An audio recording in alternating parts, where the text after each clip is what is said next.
Hello and welcome back to Her Revenge Arc.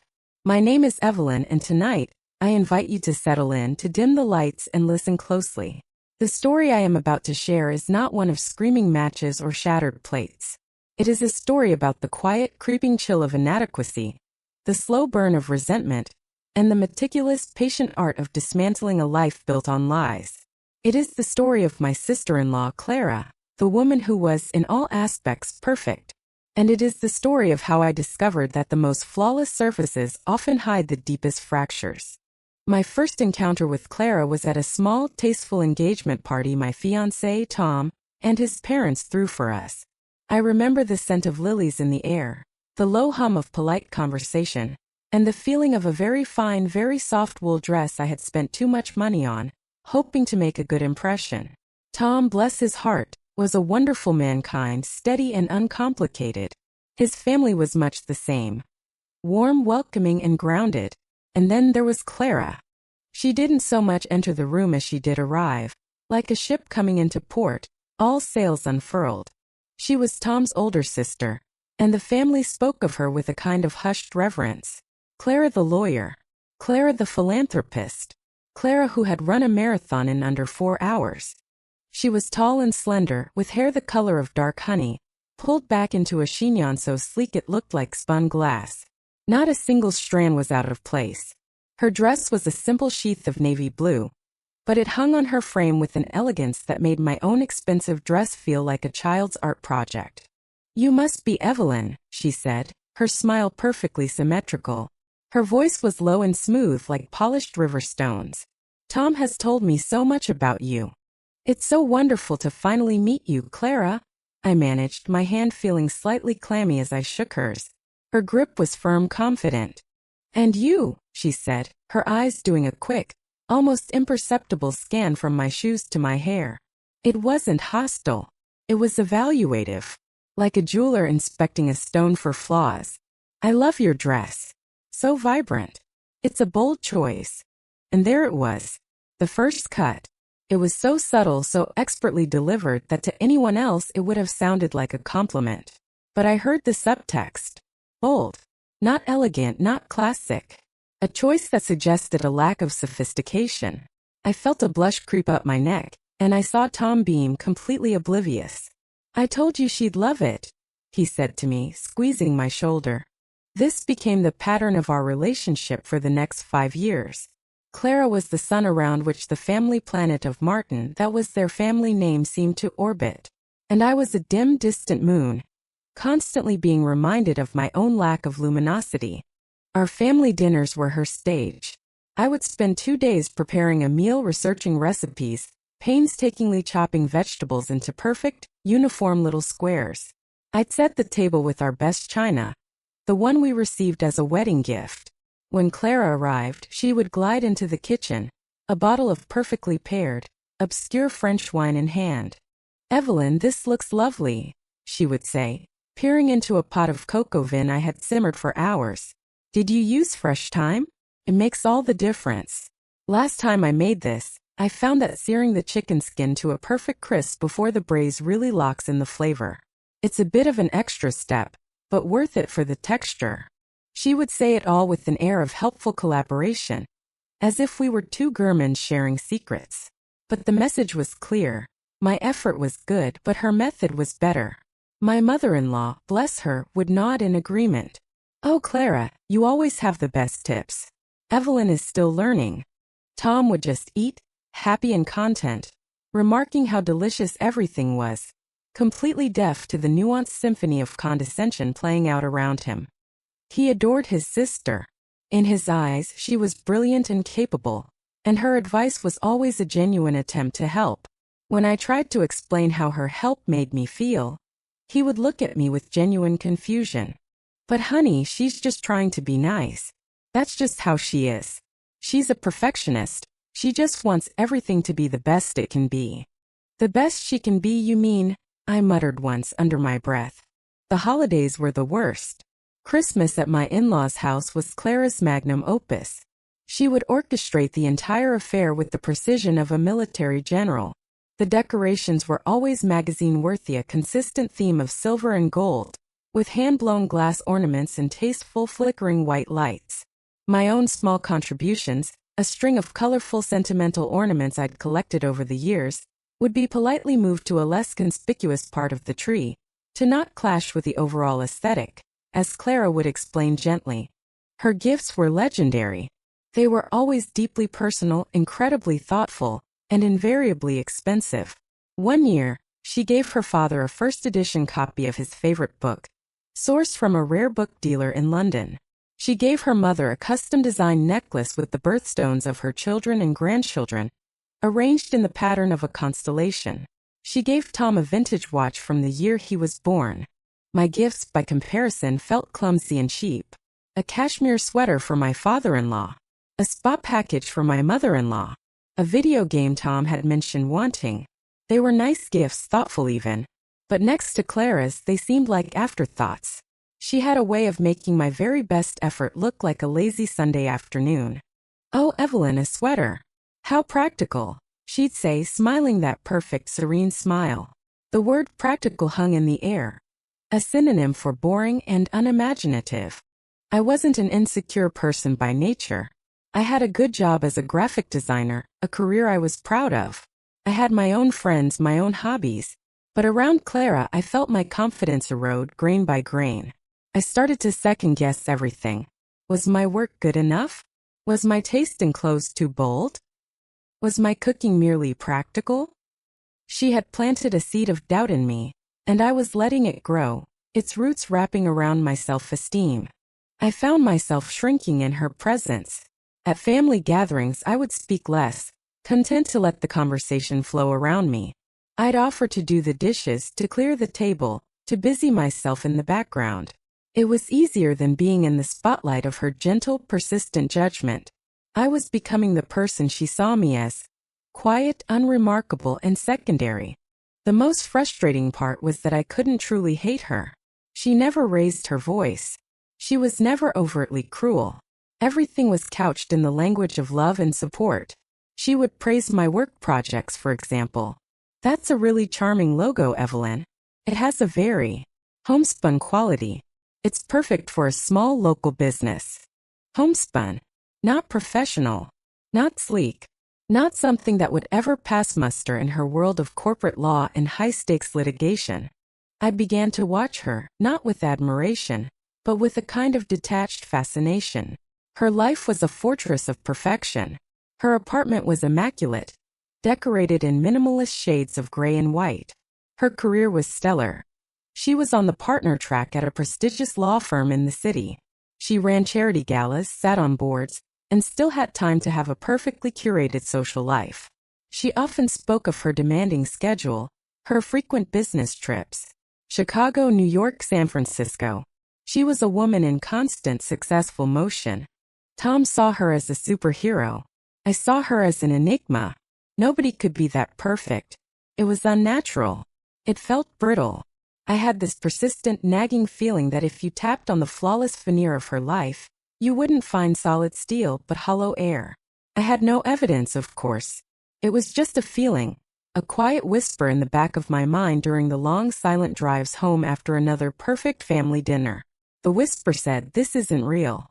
For years, that whisper was all I had. A tiny secret rebellion in my own mind. I would go home, get into my comfortable and perfect pajamas, eat a bowl of cereal for dinner because I didn't feel like cooking, and think, "This is real. My life is real." And for a little while that was enough. Until the day I found the first crack. It was small, almost insignificant. A hairline fracture in the marble statue of her life. Clara was supposedly on a major business trip to Chicago for a week-long deposition. She was, as she had told the entire family in an email, absolutely swamped, back-to-back meetings, living on hotel coffee. She even sent a photo to the family group chat. A picture of her laptop on a sleek hotel desk, a cup of coffee beside it, with the city skyline blurry in the background. The caption read, "The grind never stops. Missing you all." Tom and I were having dinner with his parents that Friday. "Poor Clara," my mother-in-law sighed. "She works far too hard." My father-in-law nodded in agreement. "She's always been driven. A real asset to her firm." Later that evening, I was scrolling through Instagram, a mindless habit. I followed a few lifestyle bloggers from different cities, mostly for home decor and recipe ideas. One of them, a woman based in Portland, Oregon, posted a story. She was at a farmer's market, panning her camera across the stalls of fresh produce and artisanal bread. And for a fleeting second in the background, I saw a woman with familiar dark honey hair. She was laughing, her head thrown back. She was holding hands with a man, and a little girl with bright red boots was skipping beside them. My thumb froze over the screen. It couldn't be. It was just someone who looked like her. Portland was thousands of miles from Chicago. Clara was swamped in depositions. I replayed the story. Again. And again. The video was shaky, the person was out of focus, but the posture, the line of her jaw, the way she tucked a strand of that perfect hair behind her ear, it was her. I felt a jolt, a strange mix of adrenaline and dread. I told myself I was being ridiculous. It was a coincidence. A doppelganger. I closed the app and tried to forget about it, but the image was burned into my mind. Clara, or someone who looked exactly like her, laughing in the sunshine of a city she was not supposed to be in, holding hands with the man who was not a lawyer from her firm. For the next few days I was on edge. The whisper in my mind was no longer a whisper. It was a persistent, nagging question. I felt like a detective in a story no one else knew was being written. I started paying closer attention not to what Clara said, but to what she didn't. She returned from her Chicago trip, full of stories about the case, the grueling hours, the awful deep dish pizza she'd had to eat. She looked tired, which lent credibility to her story. But when Tom asked her a specific question about a landmark near her hotel, she was vague. Oh honey, I barely left the conference room. It was all a blur. A week later, another crack appeared. I was helping my mother-in-law clean out an old filing cabinet. Tucked away in a folder of miscellaneous receipts she'd saved for tax purposes was a credit card statement from a few months prior. She had lent Clara her card for an online purchase because Clara's was acting up. And there, among charges for groceries and gas, was a strange one. A charge for a children's boutique. A very specific, very expensive one called The Gilded Sparrow. That's odd, I said, holding it out. Did you buy something from here? My mother-in-law peered at it. The Gilded Sparrow? Heavens no. That must be Clara's. She probably bought a gift for one of her friend's children. She's so thoughtful. Something about the name stuck with me. Later that night, fueled by a curiosity that now felt like a compulsion, I Googled The Gilded Sparrow. The top result wasn't a national chain. It was a single independent boutique, located in Portland, Oregon. My heart started to pound, a slow, heavy drumbeat in my chest. This was no longer a coincidence. First the Instagram story, now this.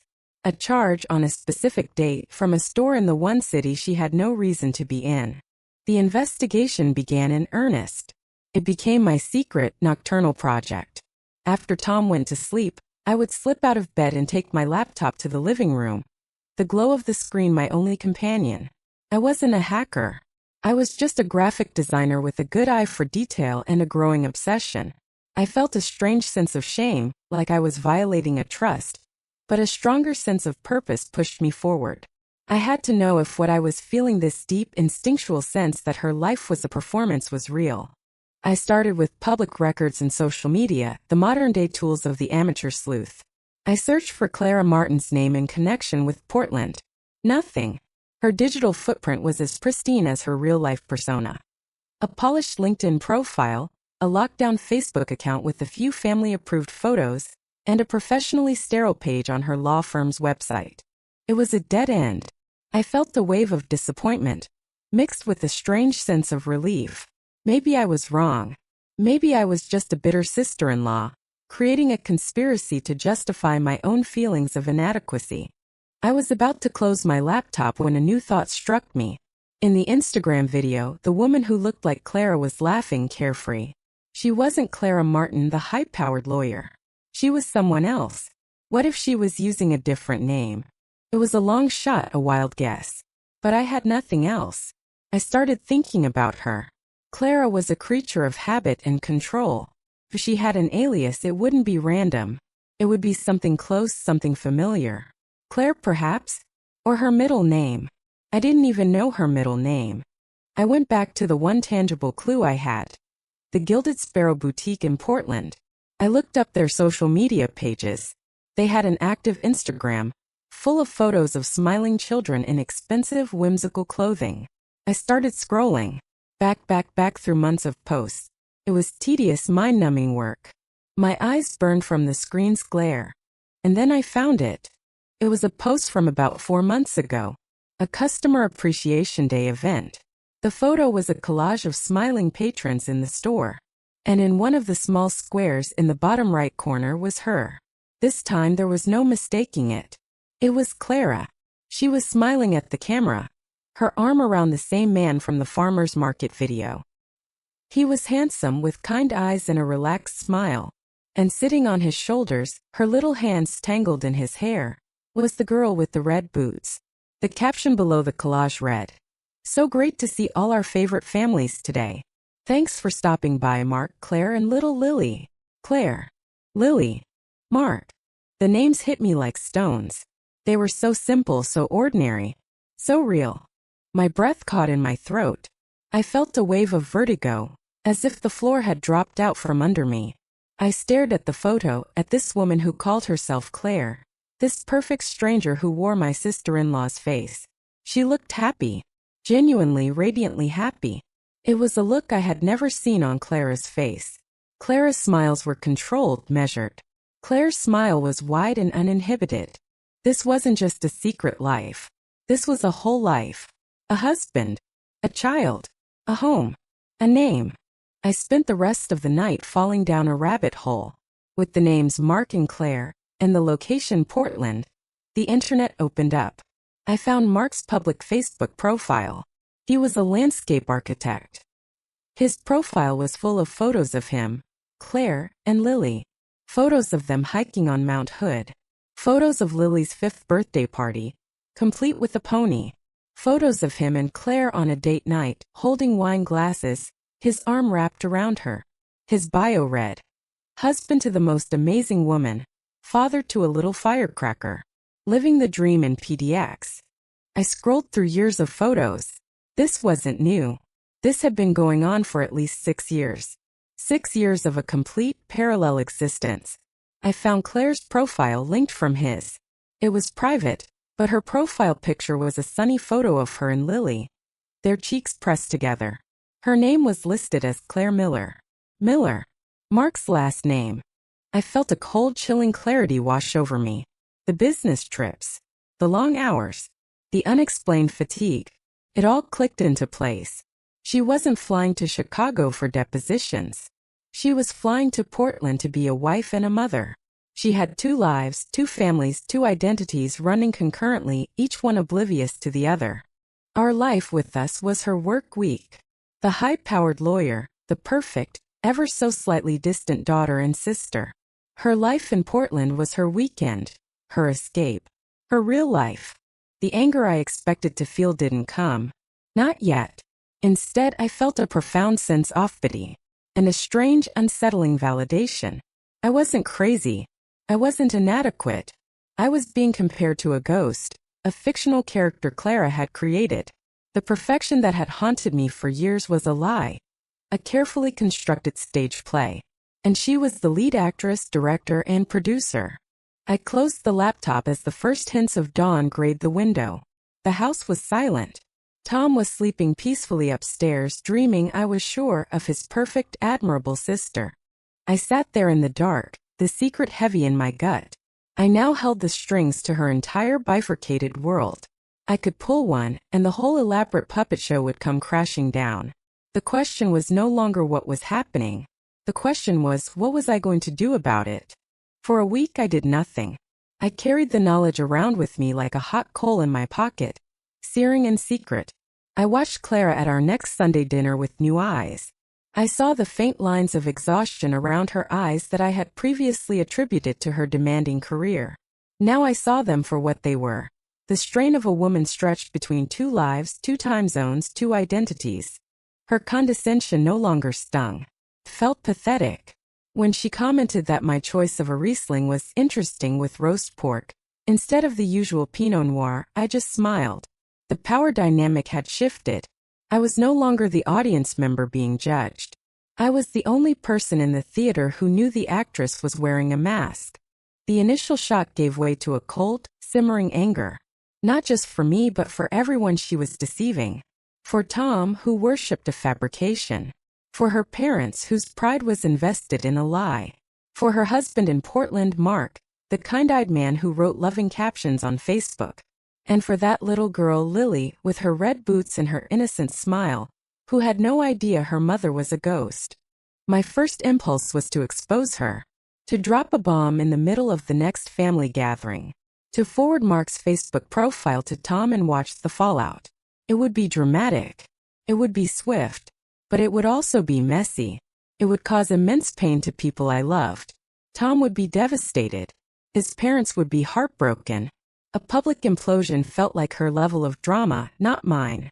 It was a scorched earth policy, and I had no desire to burn down the entire forest to get rid of one rotten tree. No, my revenge, my justice, had to be as meticulous and carefully constructed as her lies. It had to be intelligent. It had to be satisfying. She had built her life like a house of cards. I wasn't going to blow it over.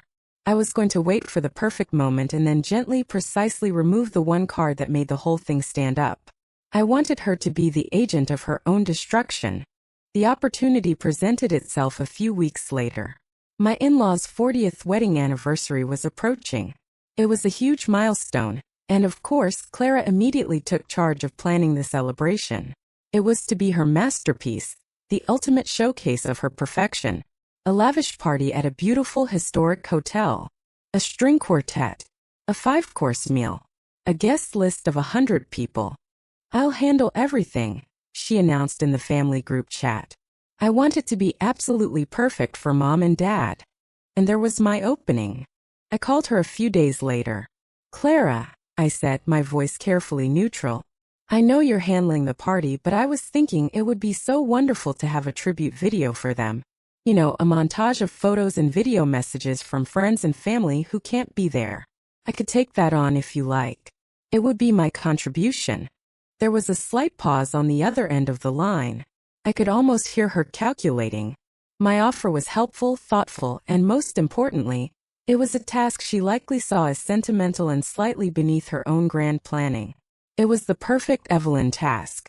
"Evelyn, what a wonderful idea," she said finally, her voice dripping with that familiar, patronizing warmth. "That's so thoughtful of you. Yes, that would be a fantastic addition. Let me know if you need a list of contacts." "That would be great," I said, keeping my voice steady. "I'll handle all the outreach and edit it all together. You won't have to worry about a thing." Phase 1 was complete. I now had a legitimate reason to contact anyone and everyone in their lives. I spent the next month gathering photos and soliciting video messages.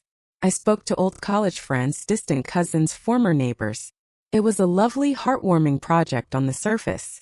But my real target was a man on the other side of the country who had no idea he was about to become the star of the show. The trick was how to contact him without raising any suspicion.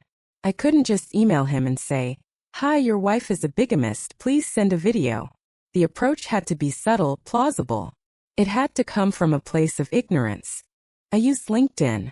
I found Mark Miller's professional profile easily. Landscape architect. I created a narrative in my head. I went back through Clara's real law firm website and looked at the pro bono cases they'd highlighted. One of them involved a dispute over park land development. It was the perfect flimsy connection. I drafted the email a dozen times, refining every word. It had to be perfect. Subject: a question regarding Clara Martin. Dear Mr. Miller, my name is Evelyn Martin. I am Clara Martin's sister-in-law. I hope you don't mind the cold email, but I found your profile through a professional network and noticed you work in landscape architecture in the Portland area. I am putting together a surprise video for my in-laws' 40th anniversary, and I'm reaching out to people who have known Clara over the years. I know Clara has done some legal work and consulting on projects in the Pacific Northwest, and seeing your connection to the industry there, I thought it was a long shot. but I was wondering if your paths had ever crossed professionally? Or if perhaps you knew of any colleagues who might have worked with her and would want to contribute a short message for the video. Apologies for the strange request. Just trying to cover all my bases to make this special for her parents. All the best. Evelyn Martin. It was a work of art. It was polite, professional, and predicated on a lie that was just plausible enough. It positioned me as a slightly clueless but well-meaning in-law. The ball was in his court. I hit send and felt a tremor in my hand. For the next 2 days I checked my email compulsively. Nothing. I started to think he had ignored it, deleted it as spam. Maybe it was too much of a long shot. And then on the 3rd day, a reply appeared in my inbox. My heart leaped into my throat. Subject. Re. A question regarding Clara Martin. Hello, Evelyn. What a lovely thing to do for your in-laws. It's funny you should write, but you have the name slightly wrong. My wife's name is Claire, not Clara. Claire Miller. Given the similar name and location, I imagine that's who you mean? She's a legal consultant who travels a lot for work, so I'm not surprised she's hard to track down. I would absolutely love to contribute a video. She speaks so fondly of her family back east, though she doesn't get to see them nearly enough with her crazy schedule. It would be a wonderful surprise for her as well. And our daughter Lily would love to say hello to her grandparents she's heard so much about. Just let me know the technical specs and where to send the file. This is going to be great. Best, Mark. I read the email 3 times. It was better than I could have ever imagined. He had not only confirmed everything, but he had done so with an open, unsuspecting heart. He had walked right into the trap, believing he was attending a surprise party, and our daughter Lily would love to say hello to her grandparents she's heard so much about. That line was a knife twist. Clara hadn't just hidden her second family from us. She had hidden her first family from them. I wrote back immediately, my fingers flying across the keyboard. Mark. Oh my goodness, that is so embarrassing. You are absolutely right. I must have had a brain cramp and typed Clara instead of Claire. Yes, that is exactly who I meant. Thank you so much for clarifying. I am so thrilled you're willing to do this. It will mean the world to them. Please, a simple video from your phone is perfect. You can send it directly to this email address. The party is in 2 weeks, so if you could get it to me by the end of next week, that would be wonderful. Thank you again. This is going to be the best surprise. Evelyn. The die was cast. Now all I had to do was wait. The video arrived a week later. It was a simple .mov file attached to an email. I downloaded it, my hand trembling as I double-clicked to open it. The video filled my screen. It was filmed in a sunny backyard. Mark, handsome and smiling, had his arm around Claire, my sister-in-law. She was wearing a simple sundress, her hair was down, and she looked relaxed and beautiful. She was smiling that wide, uninhibited smile I'd seen in the photos. And sitting in her lap was Lily, a gap-toothed, pig-tailed girl of about 6. Hi, Mom and Dad Martin. Mark started, waving at the camera. Or I guess my almost-in-laws. Mark, Claire, and Lily checking in from sunny Portland. Claire squeezed his arm and laughed. Mark, you're going to confuse them, she said, but she was playing along. Hi, Mom, hi, Dad. Happy anniversary. I am so sorry I couldn't be there to celebrate with you. She paused, her expression turning sincere. I know I'm not around as much as I should be, but not a day goes by that I don't think of you. I love you both so much. Then she turned to the little girl. Lily, can you say happy anniversary to Grandma and Grandpa Martin? Lily looked at the camera with wide, curious eyes. Happy anniversary, Grandma and Grandpa, she said in a clear, sweet voice. Mommy says you live in a castle. I hope I can visit you one day. Mark chuckled. We love you guys. Congratulations on 40 years. We're raising a glass to you from over here. Can't wait to celebrate properly with you all soon. The video ended. I sat in my chair motionless. It was devastating. It was perfect. It was a confession, a greeting, and a betrayal all wrapped up in a 2-minute heartwarming package. She had even managed to lie within the lie, apologizing for not being there, as if she were a loving, distant daughter, not a phantom living a double life. I saved the file. I inserted it into the tribute montage I was editing, placing it right at the end, after a heartfelt message from Tom about his wonderful, brilliant, and inspiring older sister. It was the grand finale. The night of the party arrived. The ballroom was breathtaking. Low lights, glittering chandeliers, the soft music of the string quartet. My in-laws looked radiant, surrounded by a lifetime of friends and family. Tom was handsome in his tuxedo, his eyes shining with pride. And then there was Clara. She was the picture of elegance in a floor-length, emerald green gown. She moved through the room with effortless grace, a champagne flute in her hand, accepting compliments on the perfect party she had thrown. She was at the absolute zenith of her power, the undisputed queen of her own creation. She found me by the bar. "Evelyn," she said, her voice smooth as silk. "The evening is going perfectly. Thank you for your help with the video. I'm sure it's lovely. I hope they like it," I said, my heart a steady, cold rhythm in my chest. "I think there are a few surprises in there." She gave me a small, knowing smile, the kind one gives to a child who has successfully completed a simple task. "I'm sure it's wonderful. You have a knack for the sentimental touches." An hour later it was time. The lights dimmed. The chatter subsided. Tom stepped up to the microphone to introduce the video. "For 40 years, he began, his voice thick with emotion. "My parents have built a life and a family based on love and honesty. And as a tribute to that, my wonderful wife Evelyn has put together a little something. So let's take a look." The large screen behind him flickered to life. The video began. Photos of my in-laws as a young couple, their wedding day, the birth of Clara, then Tom. Video messages from old friends played, filled with laughter and nostalgic stories. My mother-in-law was already dabbing her eyes with a napkin. The video progressed through the years. More photos, more messages. Then Tom's face appeared on screen. He spoke beautifully about his parents, and then he turned his attention to his sister. "And to my big sister Clara," he said, looking earnestly into the camera. "What can I say? You've always been my hero. The smartest, most capable person I know. Thank you for being the perfect role model and the perfect daughter to Mom and Dad. We all love you so much." As his image faded, I held my breath. The screen went black for a second. The room was silent, full of warmth and emotion. And then the sunny backyard in Portland filled the screen. I watched Clara's face. First, there was just confusion. Her brow furrowed slightly as she looked at the unfamiliar scene. Then Mark's face appeared, and a flicker of panic, so fast I might have missed it if I hadn't been looking, crossed her features. "Hi, Mom and Dad Martin." His cheerful voice boomed through the ballroom's sound system. A collective, confused murmur rippled through the room. Who was this man? I saw Clara's hand go to her throat. The blood drained from her face, leaving her skin a waxy, translucent white against her emerald green dress.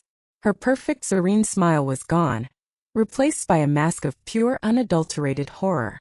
Tom was staring at the screen, his head cocked to the side, a puzzled frown on his face. My in-laws looked utterly bewildered. And then the camera in the video panned slightly, and there she was. Claire. In her sundress, her hair down, looking happy and relaxed. And the little girl, Lily.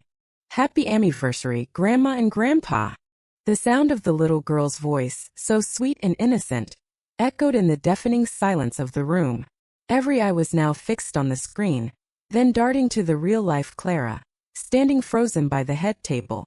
Her two worlds, so carefully separated by thousands of miles and a web of lies, had just collided in the most public and spectacular way imaginable.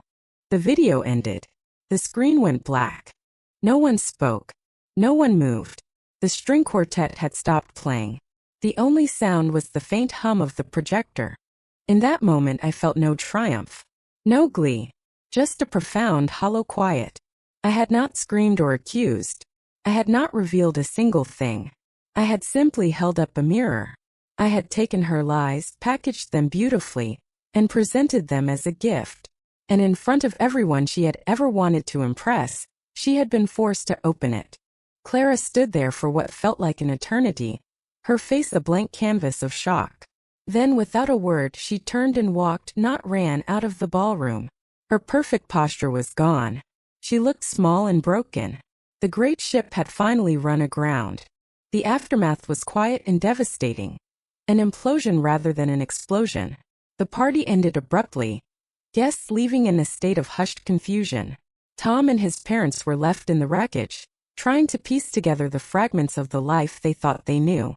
It took weeks for the whole story to be untangled, not by me but by them. Tom eventually flew to Portland. He met Mark. He met Lily. He saw the life, the home, the truth of it all. Mark, I learned later, was as much a victim as anyone. A good man who had been fed a story about a difficult family back east who had disowned Claire for choosing a simpler life. Clara disappeared. She didn't return to her pristine apartment or her high-powered job. She simply vanished from our lives, leaving a trail of chaos in her wake. I don't know where she went, and I have never felt the need to find out. Her story for me was over. It took a long time for the family to heal. There was pain, betrayal, and a deep, unsettling grief for the woman they thought they knew. But in time, honesty, however brutal, began to mend the wounds that deception had created. Tom and I grew closer. He saw me, finally, not as the woman who was less than his sister, but as the woman who had stood by him in the rubble of her lies. He understood that my actions, as quiet and calculating as they were, had come not from a place of malice, but from a desperate need for truth. I never again felt the chill of inadequacy in their presence. The ghost that had haunted me for years was gone. I had not destroyed Clara. Her own lies had done that. I had simply turned on the lights. We all construct narratives about our lives, for ourselves and for others. But sometimes those narratives are built on foundations so fragile they are destined to crumble. My story is about what happens when you refuse to live in the shadow of someone else's false narrative any longer. So I ask you, have you ever had to reclaim your own truth in the face of someone else's carefully constructed lie? How did you find your own way to turn on the lights? Share your stories in the comments below. I read every one. And if my story resonated with you tonight, please consider giving it a like, sharing it with someone who might need to hear it, and subscribing to her revenge arc for more stories of justice, served with patience. Until next time, be well and be true.